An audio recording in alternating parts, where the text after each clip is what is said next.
Well, I'm privileged to be part of an extended family, and certain members of our family are in the education department. I've also spent a bit of time on governing bodies in the past, so know that this is a highly politicized area, and you today are going to be hearing from the people right in the middle of the most politicized educational story in ages.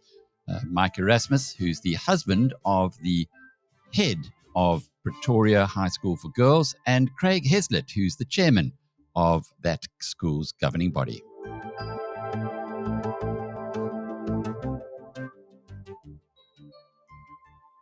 It's been a heck of a story, and Mike Erasmus, lovely to be talking with you. Before we get into the nuts and bolts of it, what exactly what's your day job, Mike? Well, currently, Alec, morning, thanks for having me first of all, but currently I'm retired. I used to be a management consultant, and before that I actually come out of the mining industry. All right, so you're not a horticulturist, and the reason I ask this is because this is all to do with some work that you did at the school, and Lesufi has decided that this is sufficient grounds to suspend your wife, who's the headmistress of the Pretoria High School for Girls. It's maybe you can just tell us a little bit about how much do you know about landscaping? Well, the previous school we were at, my wife used to run the hostel. She was one of the deputy heads and in charge of the hostels as well. So we lived on the property. And they built a new hostel. The place was a building site. And the executive head approached me and said, do you want to help us just get this place to not look like a building site? So, I got involved. We had some laborers and turned the place into fairly nice gardens. When we arrived here in 2018, my wife, who's an old girl, was fairly disappointed at what the gardens looked like. Having a memory of them as beautiful sort of show gardens, and that didn't look great. So she approached the governing body at the first meeting and said, disappointing about the gardens. And they said they'd been talking for a while about trying to do something different. At the moment, they had garden services who came in with workers and swept up and what have you. But it's never going to make the gardens look like show gardens. And she happened to mention to the governing body that I'd taken care of or made the gardens at the hostel at this previous school look nice. So one of the members approached me and said, you live on the property. Would you be prepared to just give us a hand? Tell us what we need to do. Maybe design some new stuff for us and just help us out and make the gardens look nice. So I said to them, what I suggest they do is actually get rid of the garden services, get some of their own employees in who work there, full time. And I'm quite happy to help train them, design some new beds for them, give them a couple of tips on Henson Gardens. And the governing body, this particular individual took it to a full governing body meeting. They approved it. Yes, absolutely. I was obviously quite specific. This is a volunteer thing. There's no payment required or involved because, and that's how I've been doing it on and off it started in about 2019, January or so, 2019. And what I do is I give the gardeners advice. They don't work for me. They don't work for the government either. That's another point of contention. But they work for the school. I train them where necessary. I teach them about gardening, about cycles of gardening, about how to care for things, how to care for the grass, how to care for beds, how to prune roses, which seems to be quite contentious at the moment. But on a day-to-day basis, they report to the supervisor. If they want leave, they report to him. They don't report to me in any way. And that's really how it came about, and that's what happens on a day-to-day basis. I don't go into the gardens full-time every day. I don't even go into the gardens every day. Sometimes I walk around and give a bit of advice to one of the guys, or sometimes they come and ask my opinion. They'll knock at we live on the property, so they'll knock at my door and say, won't I come and have a look at this? They don't know what to do here, or they don't know if they should plant this here or cut this, etc., etc. So it's very much just a guiding hand for these guys. And they actually have become pretty keen, pretty proud gardeners, all these gents. Insourcing rather than, or taking an outsourced story and insourcing it, creating jobs. That's another little angle to this. But Craig Hezlett is the chairman of the governing body. Craig, what's your connection with the school? Going back, obviously you're the chair of the governing body, but apart from that. Yeah, so my daughter's in matriculate school currently. So I've been on the governing board for 5 years, while my daughter's been schooling at Pretoria High School for girls.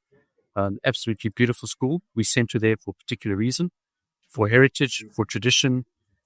We moved her from a private school into Pretoria High School for girls, and it is the best decision we ever made for her as an individual. And I'm quite an involved dad, so obviously put my hand up very early on to help out at the school, and became part of the school governing board and never looked back. Now, Mike will have some of his own thoughts in a moment, and we'll get onto that. But his wife has been through the ringer, through the political machinations that have been going on. Why is it that the politicians have particularly, they seem to be picking on her, on Philippa, and in particular on Pretoria High School for girls? You must have given this a heck of a lot of thought and maybe even discussed it in governing body meetings. No, we have. It's very distressing. Ultimately, the end goal should be the girls, the learners, and it seems like there's definitely an adult political agenda player. We as a school have unfortunately been party to the headlines before. It's, we call it the Olympic cycle. So in 2016, we had the hair issue. In 2020, we had the Black Lives Matter issue.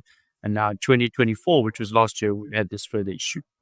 And what's very distressing, Alec, is that we have a 91% bachelor's pass rate versus a national average of 50% and a Gauteng average of 48%. We have a 99.9% matric pass rate. Obviously, the school works and it's working well. I sit in those meetings 3 times a week, and the school is probably one of the best run schools I've ever been part of.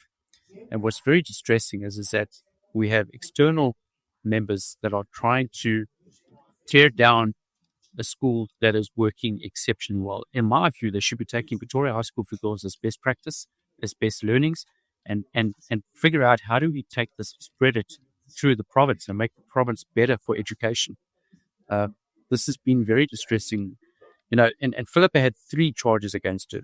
One of them was obviously Mike assisting and volunteering free of charge at our school, which is absolutely diabolical. The second charge was, as we all know, is her inability or her non-compliance to guiding the SGB in the appointment of the finance manager, which is also an SGB post, which went through an SGB forum, which was voted, ratified, and signed off correctly. There is no better way to do the process.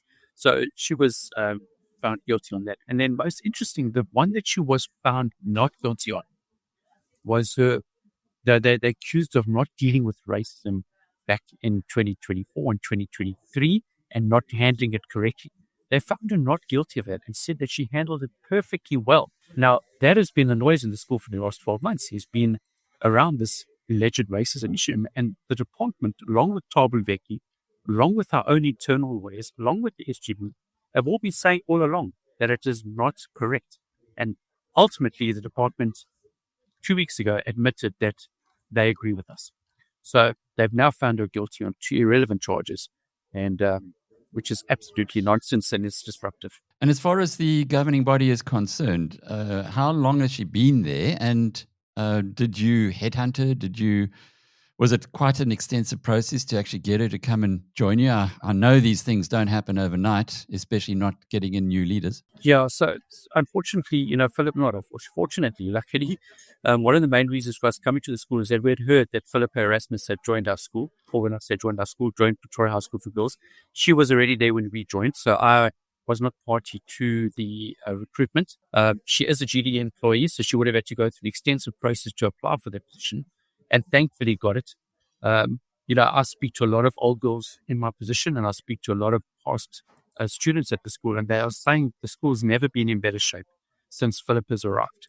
Her leadership, her taking people with her on the journey, her understanding of the pupils, her academic record, our sports involvement. Culturally, our school is in a far better place.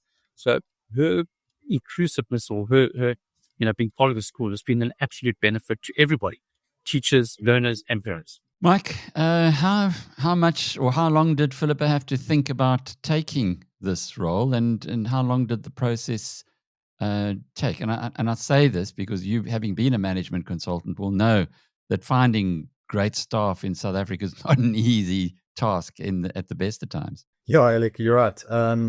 It didn't take her too long to decide to apply for the post. First of all, I mean, it's a good school.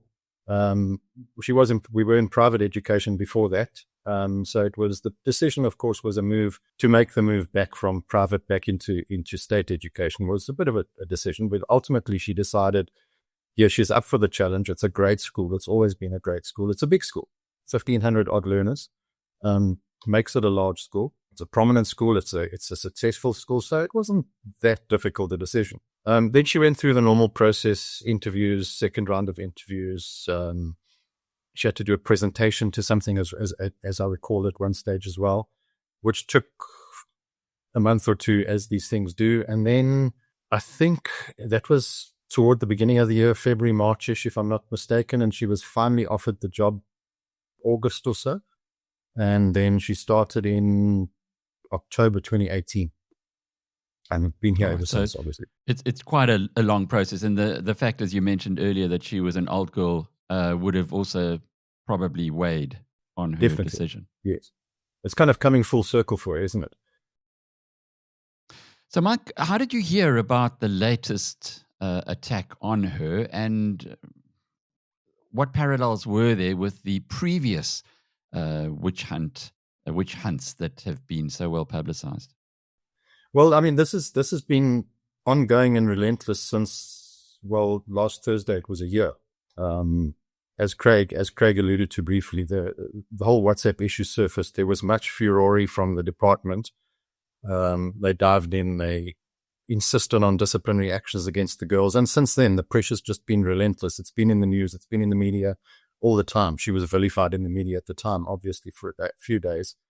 I think a lot of people just started seeing through the department story very, very quickly, because it seems like the media and comments and exposure has pretty much been questioning, just to be kind, of the department's handling of the process.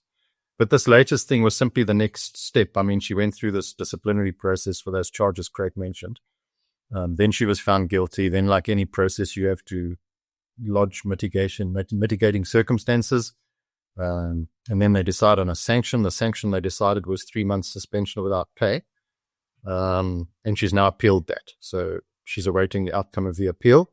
And depending, obviously, on what they come back and do, will determine what action she takes next. So let's just understand, for those who haven't been following it very closely, you were asked by the school governing body to use the experience that you had at the previous posting that your wife had to help in making the gardens look better. You weren't paid anything for this. You invested your time and your experience and your energy. And as a consequence of that, the headmistress, your wife, has been found guilty on what? And I'm looking forward to hearing what the charge was. But she's also now losing 3 months' pay, which is clearly in a senior position is a heck of a lot of money.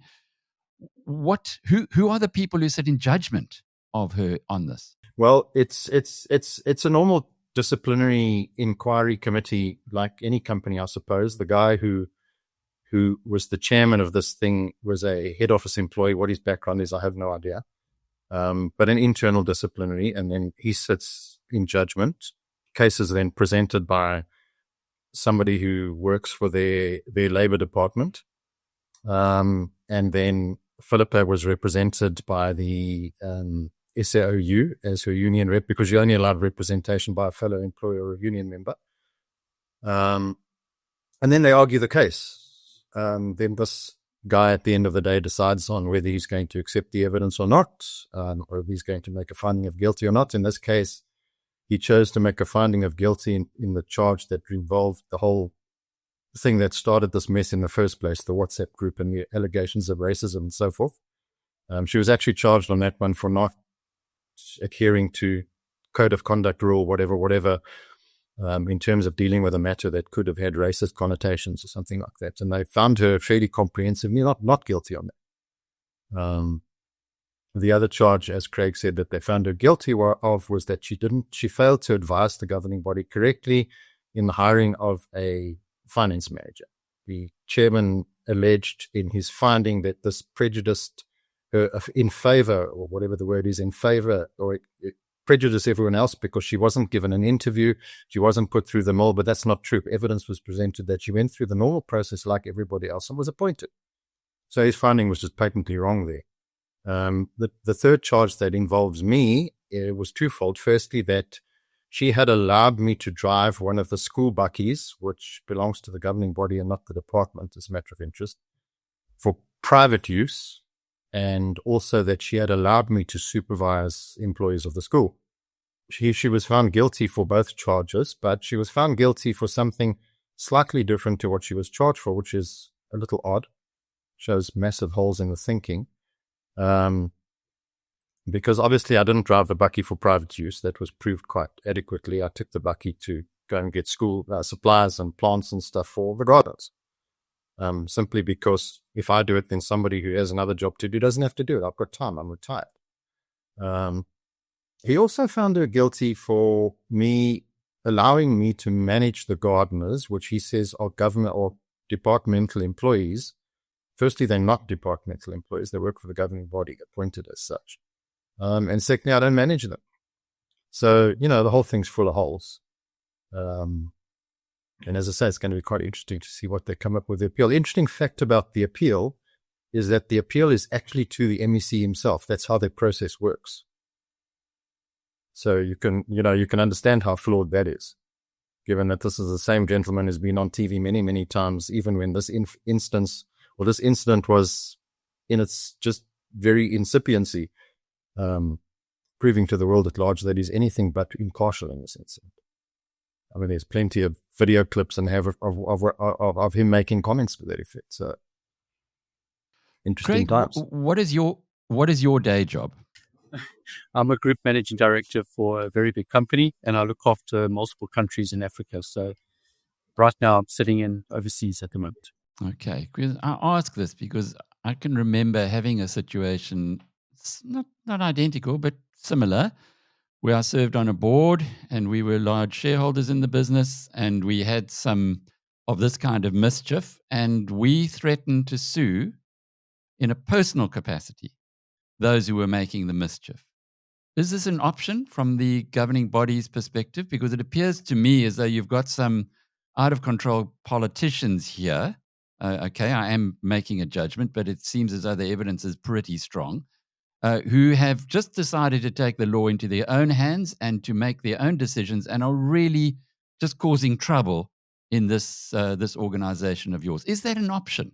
Alec, it's an option, and it's an option that we started, I want to say, 8 months ago. So when the debacle hit the fans in July of last year, and Mike Erasmus was suspended then for 3 months based on not following the code of conduct.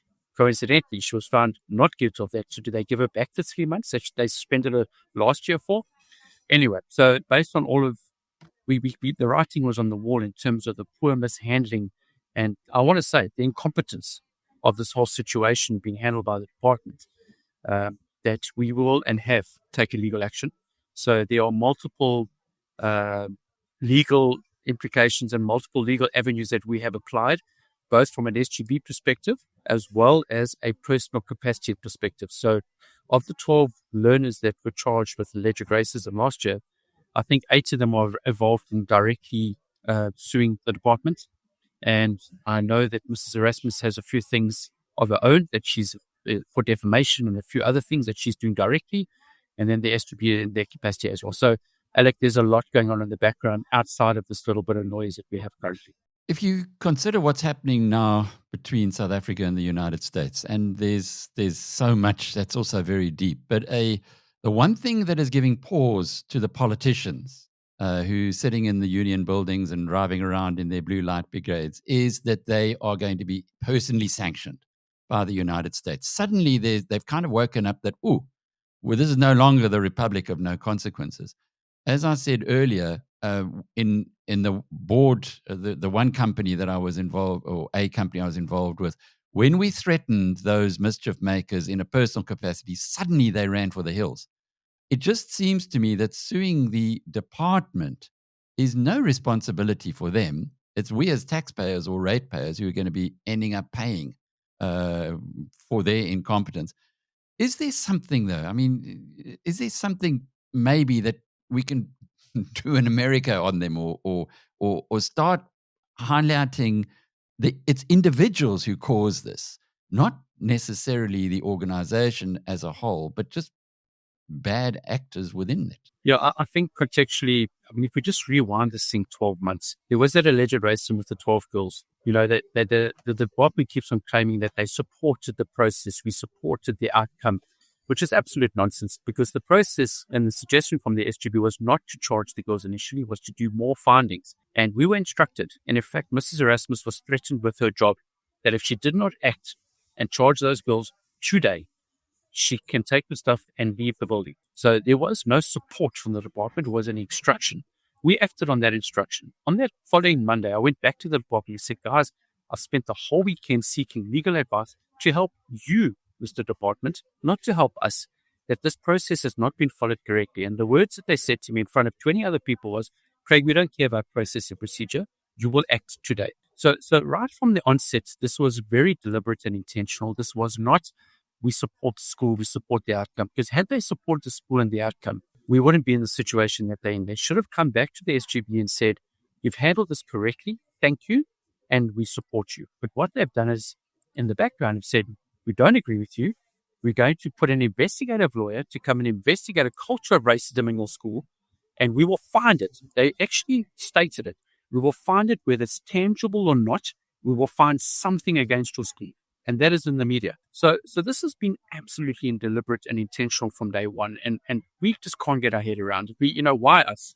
But I also just want to make it very clear that I'll take my hat off to Mike Erasmus and to Philip Erasmus, because they are not trying to, when I say they, Mrs. Erasmus is not trying to be difficult in this process. She could quite easily have taken this sanction, put a tail between her legs, and sacrificed 3 months' salary and moved on. For her, it's not about that. It's the principle of, she signed on to certain values and principles as being a headmistress or principal of a school, and she's acting on those. She knows she's not guilty on those 2 charges that they found her guilty on, and she keeps on in the background, and a lot of people don't know this. She's not doing this for Philip Erasmus. She's potentially not doing this for Pretoria High School for girls. She's doing this for the state of education in this country, and she has continually vowed to stick to that. The amount of people that have reached out to her on a national level from other schools in other provinces for support, guidance, mentorship is unbelievable. I'm in her office 2-3 times a week, and I'm there when those calls are made. The amount of support that she has, and she keeps on saying to me, Craig, I'm doing this for the better of education in this country, and I'm not trying to be difficult.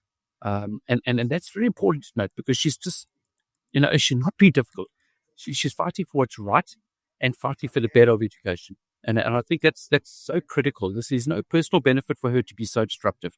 This is actually devastating for them as a family, but she's prepared to make that sacrifice. Mike, I guess what you were saying in a little earlier, there are 1,500 young minds who are watching this, and young people are not stupid, especially today.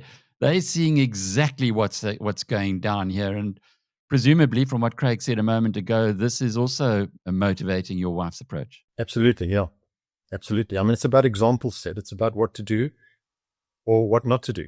What a good example and a bad example. I mean, she's had so much support from the students at the school, from the learners at the school. It's unbelievable. They stop her in the corridors and express their solidarity. They walk up to her and give her a hug. I mean, that's just, it's almost not a done thing these days, but they just do it. She gets notes, she gets messages. The support is immense. If I can just refer back to your question earlier on about sort of personally highlighting some of these people and not, as you said, suing the department's one thing. There are 2 further issues. In September last year, Philippa actually put in a grievance, an official grievance through the department processes against the 2 departmental individuals that actually bullied her and threatened her at work. That grievance was just swept under the carpet completely. It was completely ignored. Her union kept following up, so much so that the union have engaged an advocate to file a motion to compel in the Labour Court to compel them to hear this grievance. Now, that will obviously bring the names of those two particular individuals very squarely into the limelight. And in terms of the lawsuits against the department, the lawsuits are sort of jointly and severally against the department and against the MEC himself in his personal capacity as well. From the 12 girls too. I'm going to ask you this in a personal capacity because I think a lot of people are thinking about this. It appears to many that the Democratic Alliance has been recruited by the ANC, that the members of the DA who've become ministers in Ramaphosa's cabinet, they've stopped saying the cabinet is too big, they're enjoying the blue light brigades, they're enjoying all the perks, and they've stopped questioning. From where you're sitting right now, and again, without being too judgmental, it really is a pretty open and shut case. There's not a hell of a lot of extenuating circumstances for the 30% party, by the way, which runs Gauteng in the way to which they were previously accustomed. Are you not disappointed at the Democratic Alliance, which has the minister who is actually the person who should be taking an interest here? There's actually two answers to that question, Alec. The first answer is that the local DA guys, the local MPLs, have actually been fantastic. Sergio, who you had on your show the other day, has been extremely vocal in terms of questioning the MEC, making his life difficult in the legislature, and what have you. They've been supportive. They've reached out so many times. I think they've done pretty much the extent of what they're able to do. He's kept us in the loop with everything he's done and so forth. In terms of the fact that the education minister happens to be a member of the DA, that has been, quite honestly, a little disappointing. We did reach out to her right in the beginning. I know she was reached out to use a bit of clumsy English, by members of the provincial legislature in the beginning, and we got the answer back of, separation of powers. This has become such a big issue, though. I'm led to believe that, I think it was last week, she sent a letter of demand or something, whatever, I don't know, it's a process to the Premier of Gauteng, demanding information about this matter and what the evidence was and what led them to make the findings that they did. I was told that he has 7 days in which to answer, and then certain legal processes take place. If he doesn't, I think his 7 days is probably up today or tomorrow. So that's, as I say, it's very much a sort of two-phased answer. The local guys have been great, and up until recently, the national guys have been excellent. So what happens now, Mike? What goes from here? Well, as I said, now she has to wait for the outcome of the appeal, and that obviously will influence everything going forward. I mean, let's assume they say, no, we're not interested in your appeal. We're going to just carry on implementing the sanction. Then they'll have to tell her the dates that she's on her 3-month suspension from which date to which date. She'll have to go on suspension in the meantime, but obviously then the process will be fought very hard in the ELRC, which is the education version of the CCMA. And you have got support from the union. Oh, yeah, absolutely.